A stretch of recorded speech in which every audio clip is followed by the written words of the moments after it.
Hi, പേര്? താജുദ്ദീൻ. ഇതൊരു singer song ചലഞ്ചാണ്. ഏത് പാട്ട് വേണമെങ്കിലും പാടാം.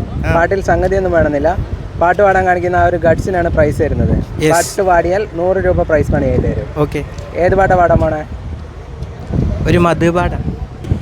മദീനത്ത് മഴങ്ങുന്ന മരതകമായി വിളങ്ങുന്ന മഹബൂബ് റസൂലെ സലാമലൈക സലാമലൈക. മനസകം കവർന്നൊരു മനസ്സിൻ്റെ പൊരുൾഗു മഹബൂബ് റസൂലെ സലാമലൈക സലാമലൈക. മദീനത്ത് മഴങ്ങുന്ന മരതകമായി വിളങ്ങുന്ന മഹബൂബ് റസൂലെ സലാമലൈക സലാമലൈക. മനസകം കവർന്നൊരു മനസ്സിൻ്റെ പൊരുൾഗു മഹബൂബ് റസൂലെ സലാമലൈക സലാമലൈക.